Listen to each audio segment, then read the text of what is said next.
Im Jahr 2020 verkaufte BYD gerade 400.000 Autos, während Elon für Schlagzeilen sorgte. Aber heute haben sie das Undenkbare getan. Vergessen Sie langsames Aufladen. Vergessen Sie die Reichweitenangst. BYD hat gerade eine Batterie vorgestellt, die so schnell und radikal ist, dass sie Tankstellen überflüssig macht und jeden westlichen Autohersteller, der noch an Lithium festhält, in Verlegenheit bringen könnte. Diese Technologie könnte den Status quo der Elektromobilität sprengen, Teslas Traum von 4.680 Fahrzeugen zerstören und die gesamte Branche auf den Kopf stellen. Ist dies Chinas Moment, um den Thron zu erobern, oder ein riskantes Spiel, das unter Druck zerbrechen könnte? Vom Batteriehersteller zum globalen Konglomerat.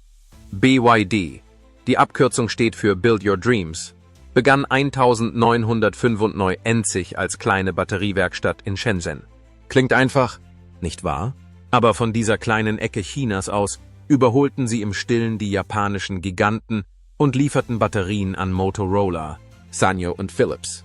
Dies ist nicht nur eine Unternehmensgeschichte, es ist eine Denkweise. Dinge anders machen, schnell handeln und nie auf eine Genehmigung warten. Heute ist BYD nicht mehr nur diese chinesische Automarke. Sie fordern jetzt Tesla auf globaler Ebene heraus. Und was noch überraschender ist, sie tun dies auf einigen der anspruchsvollsten Märkte der Welt. Deutschland, Spanien, Japan und Südkorea. In Deutschland, wo die Zweifel am Preis und an der Zuverlässigkeit lokaler E-Fahrzeuge wachsen, ist BYD mit Modellen wie dem Han EV und dem Seal U in den Ring gestiegen. Und sie sind schwer zu ignorieren, billiger als Tesla und in vielen Fällen sicherer als Volkswagen. In Spanien verkauft BYD nicht nur Autos, sondern verändert auch die Art und Weise, wie sich die Menschen fortbewegen. Von Elektrotaxis über öffentliche Busse bis hin zu Logistikflotten. Das Unternehmen ist dabei, sich schnell in die Infrastruktur des Landes einzufügen. Früher war Japan eine Festung für lokale Marken, aber jetzt hat BYD Ausstellungsräume in Tokio und Osaka eröffnet und den Dolphin als echte Alternative zu Toyota vorgestellt. Und überraschenderweise werden die jüngeren japanischen Käufer hellhörig, dank des Preises, der Sicherheit und der Tatsache, dass BYD einfach erfrischend anders ist. Und in Südkorea, wo Hyundai und Kia das Sagen haben, geht BYD auf Nummer sicher. Keine auffälligen Aktionen, nur kluge, strategische Schritte. BYD liefert Energiespeichersysteme, verkauft Elektrobusse in Seoul und Busan und baut von Grund auf Vertrauen auf. Mit einem Jahresumsatz von mehr als 100 Milliarden $, und einem Platz unter den Top 143 der Fortune Global 500 ist BYD zu etwas viel Größerem als einem Elektrofahrzeughersteller geworden. Das Unternehmen definiert neu, wie die Welt über Elektromobilität denkt. Von einer bescheidenen Batteriewerkstatt zu einer globalen Kraft, die die Zukunft des Verkehrs neu gestaltet. Baut BYD nicht mehr nur Träume. BYD führt eine ganze Generation in eine sauberere, intelligentere und mutigere Zukunft. Technische Daten der neuen Batterie. 249 Meilen in 5 Minuten. Nein, ich täusche mich nicht. Das ist die neue brutale Realität der Elektromobilität. Und sie kommt von BYD. Mit seiner soeben vorgestellten Super-E-Plattform hat BYD etwas auf den Markt gebracht, das in der Welt der Elektroautos fast schon illegal ist. 1000 Kilowatt reine Ladeleistung. Das ist doppelt so schnell wie der beste Tesla und stellt alles auf den Kopf, was wir über die Grenzen von Elektrofahrzeugen wussten. Vergessen Sie die Wartezeit. Hier geht es nicht nur um Geschwindigkeit. Es geht um die Vorherrschaft. Hinter den Kulissen ein komplett neu entwickeltes Batteriesystem, das alles aushält. Zellen mit 50% weniger Innenwiderstand. Halbleiter aus Siliziumkarbid. Für gnadenlose Effizienz und ein Motor, der mit 30.000 Umin schreit. All das wurde entwickelt, um einen elektrischen Sturm zu überstehen. Sicher. Und jetzt kommt der Clou. Die Batterie wird nicht gekocht. BYD behauptet, dass intelligente thermische Kontrollen und Ionenkanäle mit geringem Abbau dieses Biest auch nach Jahren ultraschnellen Ladens gesund halten können. Das ist ein Volltreffer gegen eine der größten Ängste in der Welt der Elektroautos, das Ausbrennen der Batterie. Aber seien wir ehrlich, diese Art von Sprung ist mit Hitze verbunden, im wahrsten Sinne des Wortes. Die Kühlsysteme werden völlig neu überdacht werden müssen. Ladenetzwerke könnten erdrückt werden. Und die Konkurrenten? Sie sind bereits im Rückstand und müssen jetzt aufholen oder sich geschlagen geben. Dies ist nicht nur ein weiteres Upgrade. Es ist ein umfassender Angriff auf die Definition dessen, was ein Elektroauto leisten kann. Die Frage ist nun, ob der Rest der Autowelt die Herausforderung annimmt oder ob BYD die Regeln allein umschreibt. Integration in die Fahrzeugpalette von BYD. BYDs strategischer Einsatz seiner bahnbrechenden Super-E-Plattform beginnt mit zwei seiner Flaggschiffmodelle, der Han L-Limousine und dem Tang L-SUV. Diese Fahrzeuge, die im Premium-Segment für ihre Mischung aus Luxus, Technologie und Leistung bereits gut etabliert sind, dienen als ideale Ausgangsbasis für die ultraschnelle Ladetechnologie von BYD. Mit der Wahl dieser Modelle für die Premiere des 5-Minuten-Ladesystems steigert BYD nicht nur seine Attraktivität für technikbegeisterte und leistungsorientierte Käufer, sondern unterstreicht auch sein Engagement, der globalen Innovationskurve immer einen Schritt voraus zu sein.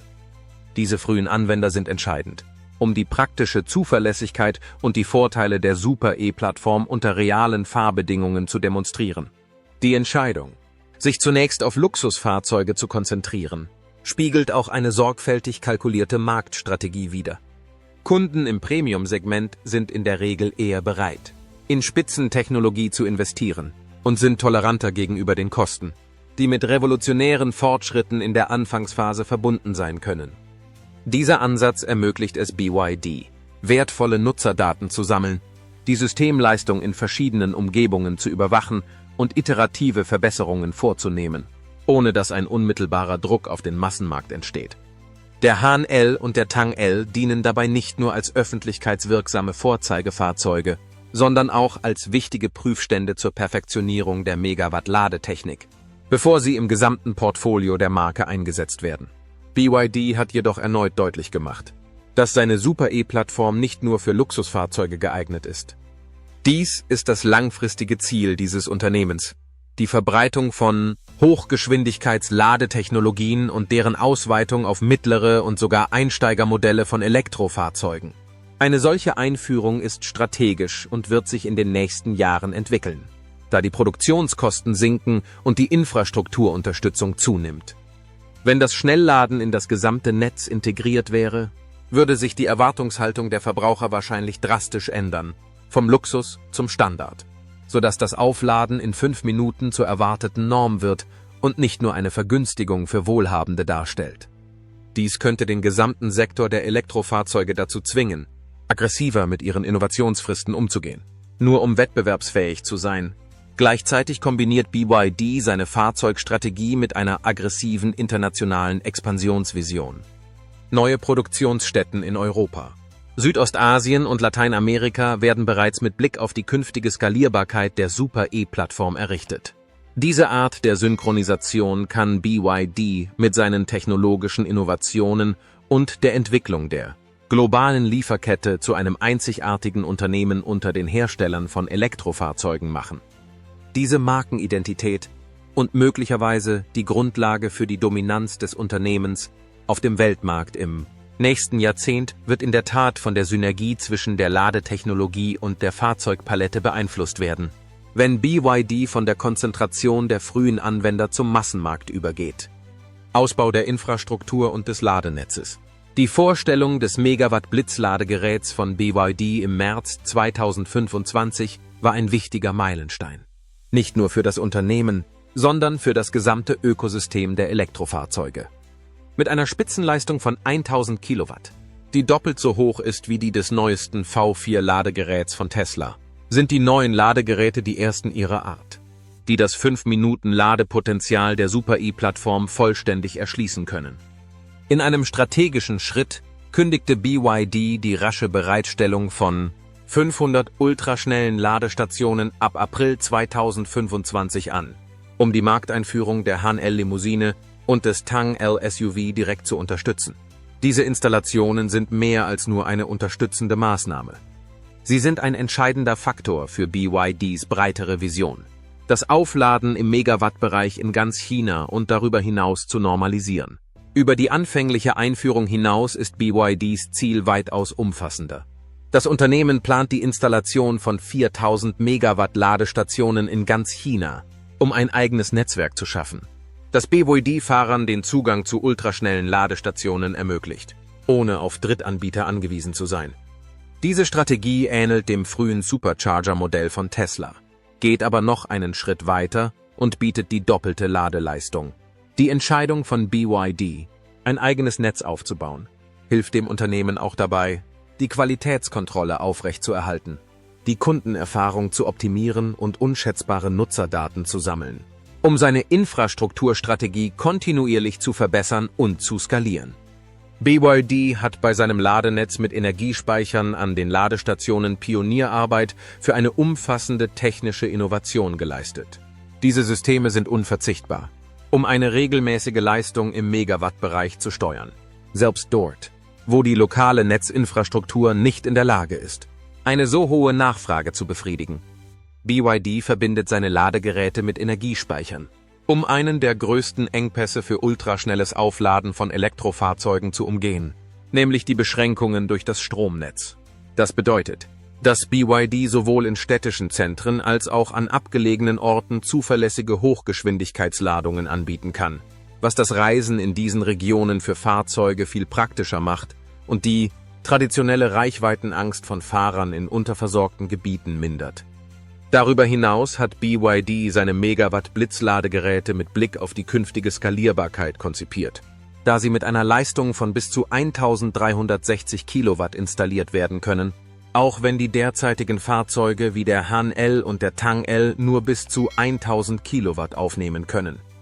Diese Ladegeräte ermöglichen auch das gleichzeitige Laden mit 2 Steckern, was ihnen eine betriebliche Flexibilität verleiht, die lange Warteschlangen überflüssig macht und den Durchsatz an der Station maximiert.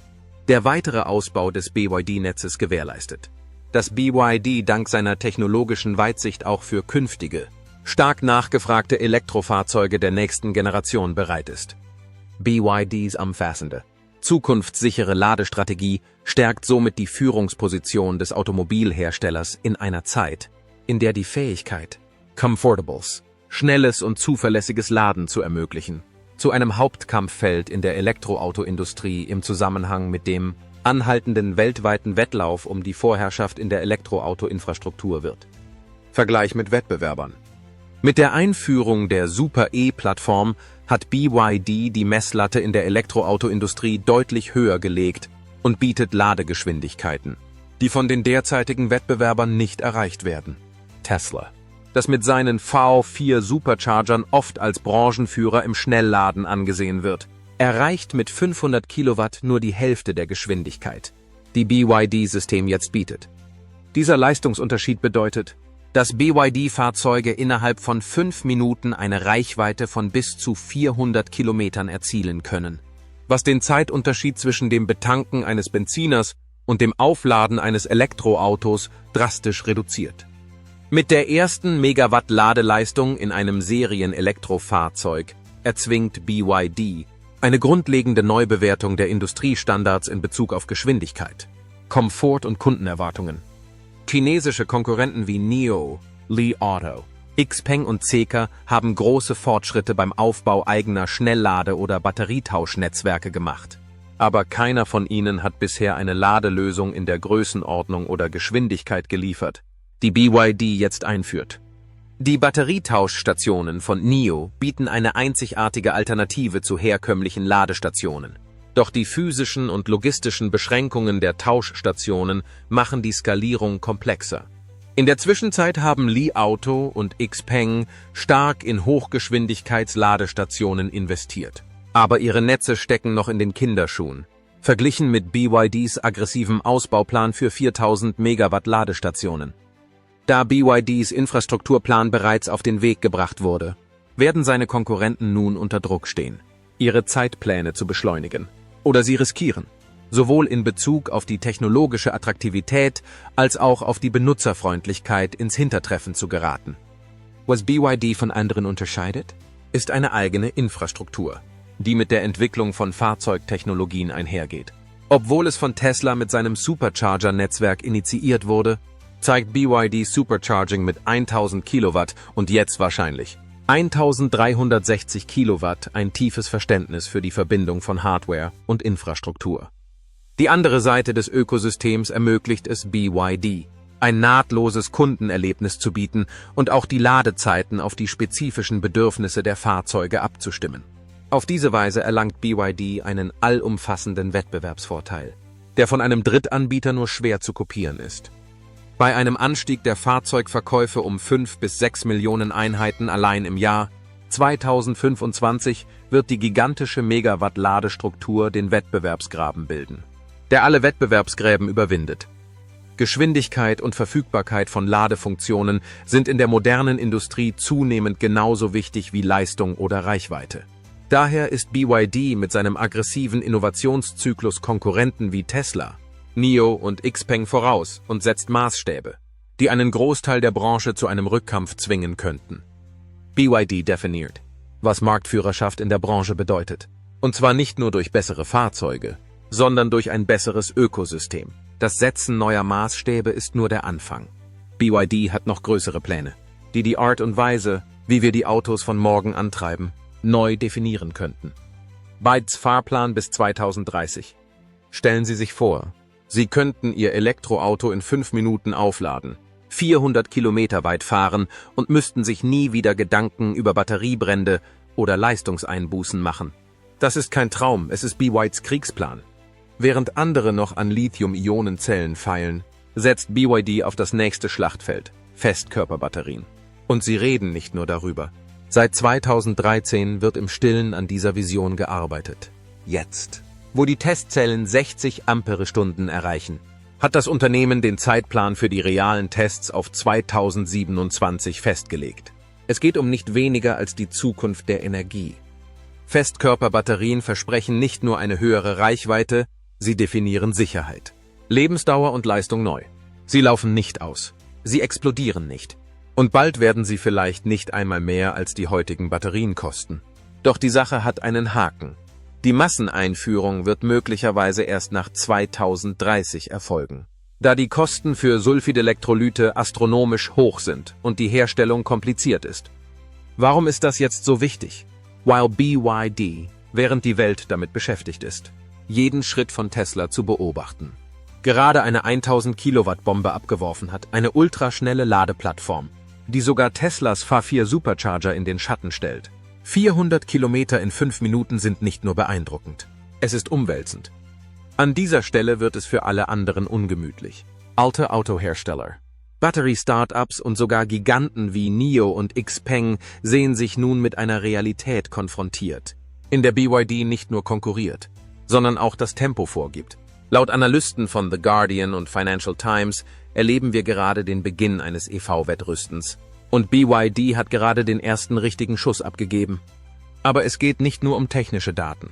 Dies ändert alles, die Art und Weise, wie wir Batterien bauen, E-Fahrzeuge entwerfen, Materialien beschaffen und sogar wie wir über die Netzinfrastruktur denken. 1000-Volt-Systeme, Silicium Carbide Electronic, Festkörperchemie. Dies sind keine Schlagworte mehr, sie sind das neue Regelwerk. Es geht nicht mehr nur um Reichweite, es geht um Leistung, Wärmeregulierung und Aufladen in der Zeit, die man für einen Kaffee braucht. Und das verändert die Geschäftsmodelle, die Politik und die Erwartungen der Verbraucher auf einen Schlag. Die Frage ist nicht, ob die Elektroautowelt BYD folgen wird, sondern ob sie mithalten kann. Was BYD tut, ist nicht nur ein Vorstoß nach vorn, es ändert die Richtung des Rennens. Dies ist nicht nur der nächste Schritt für Elektrofahrzeuge. Es ist ein neues Kapitel in der Revolution der sauberen Energie. Schneller, sicherer, intelligenter. Und BYD schreibt es als erster. BYDs Durchbruch löst Schockwellen aus. Die Vorstellung der Super-E-Plattform von BYD, die eine Reichweite von 400 Kilometern in nur 5 Minuten ermöglicht, löste eine sofortige und elektrisierende Reaktion an den Finanzmärkten aus.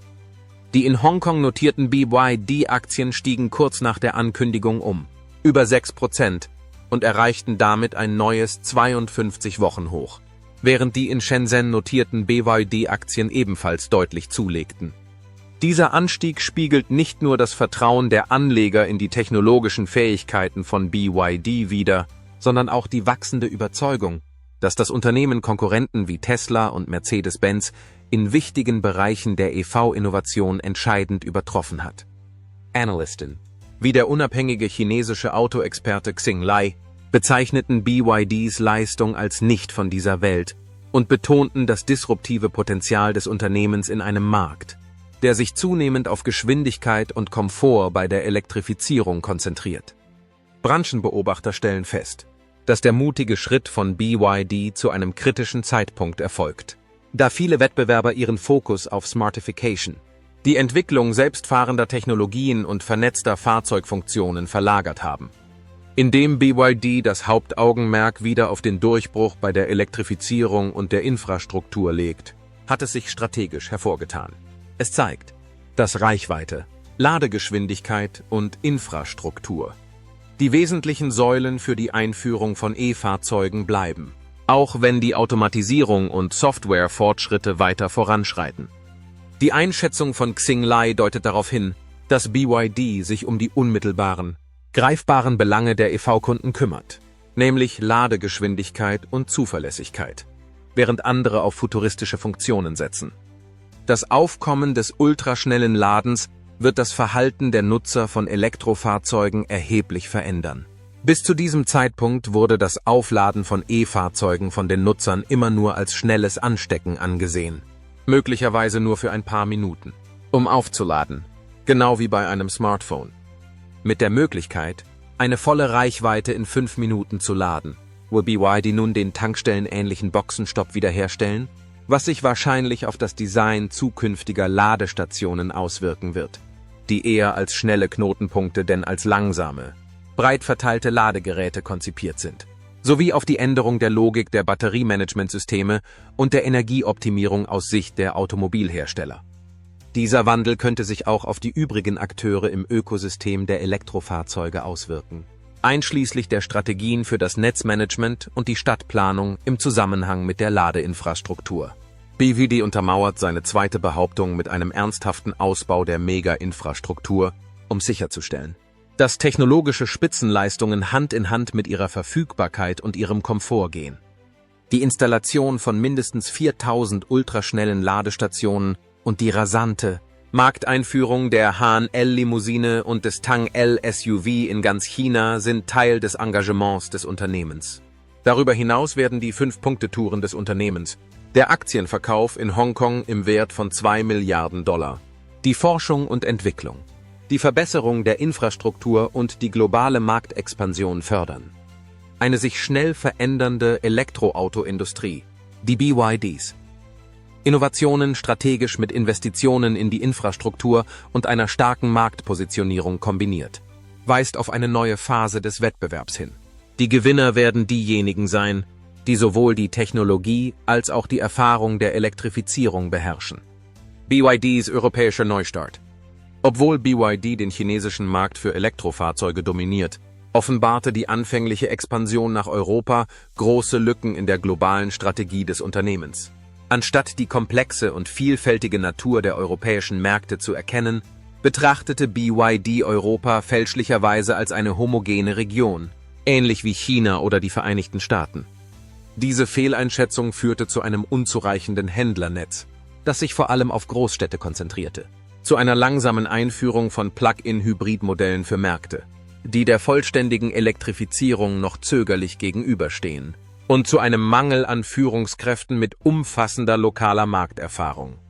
Infolgedessen erreichte BYD im Jahr 2024 in Europa zwar einen respektablen Absatz von 57.000 Fahrzeugen, aber nur 2,8% des Marktes und blieb damit hinter den internen Prognosen des Unternehmens von 5% zurück. BYD erkannte diese strategischen Fehltritte und unternahm Anfang 2025 einen raschen und entschlossenen Neustart seines Europageschäfts. Ein wichtiger Teil dieser Überarbeitung war eine Akquisitionskampagne, bei der BYD erfolgreich hochrangige Führungskräfte von europäischen Automobilriesen wie Stellantis abwarb. Diese Neueinstellungen, darunter Alfredo Altavilla, Maria Grazia Davino und andere, brachten dringend benötigtes lokales Know-how und Einblicke. Altavilla war zum Beispiel maßgeblich daran beteiligt, die BYD-Führung davon zu überzeugen, dass eine reine EV-Strategie in bestimmten Märkten unhaltbar ist und dass eine robuste Palette von Plug-in-Hybriden für eine breitere Akzeptanz notwendig ist. Parallel dazu hat BYD ehrgeizige Pläne zur Ausweitung seiner Händlerpräsenz in kritischen Märkten wie Deutschland aufgestellt, mit dem Ziel, von nur 27 auf über 120 Standorte zu wachsen und damit seine lokale Präsenz und Erreichbarkeit drastisch zu verbessern. Dieser strategische Schwenk hin zum Angebot von E-Fahrzeugen und Hybridfahrzeugen markiert einen entscheidenden Wendepunkt in BYDs europäischen Ambitionen. BYD lernt, die Kunden zu informieren, anstatt sie zu einem vorzeitigen Umstieg zu zwingen. Dadurch wird das Unternehmen an den realen Bereitschaftsgrad der Verbraucher angepasst, was eine wesentlich sanftere und nachhaltigere Akzeptanzkurve gewährleistet. Die ersten Früchte dieser Neuausrichtung sind bereits sichtbar. Der Absatz von BYD in Europa verdreifachte sich im ersten Quartal 2025 gegenüber dem Vorjahr auf über 37.000 Fahrzeuge, da das Unternehmen seinen Markenwert steigerte und auf dem Markt besser Fuß fasste.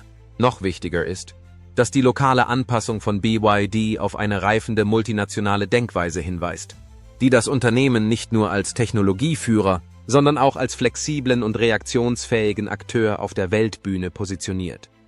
Für die Zukunft ist der Neustart von BYD in Europa ein gutes Beispiel für Flexibilität und Widerstandsfähigkeit in der Unternehmenswelt. Als das Unternehmen mit einem Misserfolg konfrontiert wurde, hielt es nicht an der fehlerhaften Strategie fest. Es hat sich darin geübt, zuzuhören und umzuschwenken. Eine wichtige Eigenschaft für jedes Unternehmen, das weltweit erfolgreich sein will. Europa wird bald schrittweise den Übergang zur Elektrifizierung vollziehen. BYD hat sich, unterstützt durch eine gute Batterietechnologie, diversifiziert und verfügt nun über eine viel bessere lokale Präsenz, was das Unternehmen zu einem starken Konkurrenten auf dem Kontinent machen könnte. Wenn der Schwung anhält, könnte sich BYDs Weg in Europa von einem frühen Stolperer zu einer der größten Erfolgsgeschichten des kommenden Jahrzehnts entwickeln. BYD erobert nicht nur neue Märkte, sondern führt auch einen massiven Wandel in der Art und Weise an, wie die Welt in Zukunft mit Strom versorgt werden wird. BYD baut den größten Energiespeicher der Welt.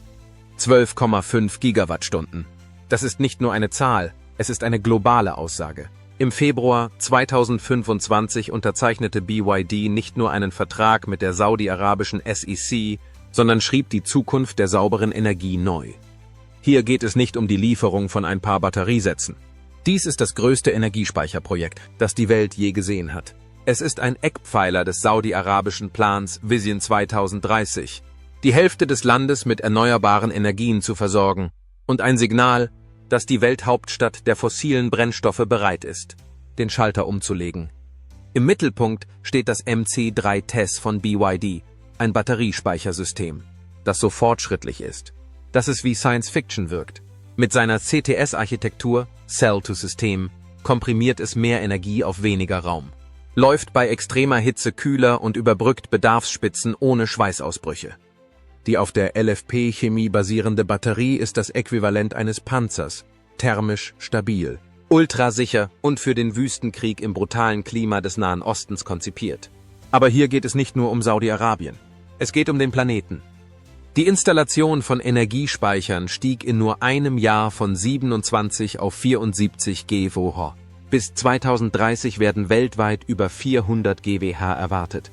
Und BYD ist dabei führend. Analysten gehen davon aus, dass innerhalb von 5 Jahren mehr als eine Terawattstunde an neuen Projekten ans Netz gehen werden. Und BYD ist jetzt ganz vorne mit dabei. Nicht nur als Lieferant, sondern als Architekt eines neuen Energiezeitalters. Seien wir ehrlich, für die meisten Menschen ist BYD immer noch nur ein Autohersteller. Aber dieses Projekt beweist, dass sie etwas viel Größeres sind. Sie entwickeln genau die Systeme, die erneuerbare Energien zuverlässig machen werden, die Nationen stabilisieren werden, die fossile Brennstoffe in die Geschichtsbücher verdrängen werden. Und das ist wichtig, denn in diesem neuen Energiewettlauf ist Geschwindigkeit nicht genug. Der Umfang zählt. Vertrauen ist wichtig. Ausführung ist wichtig. Mit diesem Mega-Deal in Saudi-Arabien nimmt BYD nicht nur an der Energiewende teil, sondern treibt sie voran. Wenn Sie also dachten, die EV-Revolution sei groß, warten Sie nur, bis Sie sehen, was passiert. Wenn BYD ein ganzes Land mit Strom versorgt, teilen Sie uns Ihre Meinung in den Kommentaren mit. Drücken Sie den Gefällt mir-Button und abonnieren Sie unseren Newsletter für weitere bahnbrechende Entwicklungen, die die Zukunft der Energie neu definieren.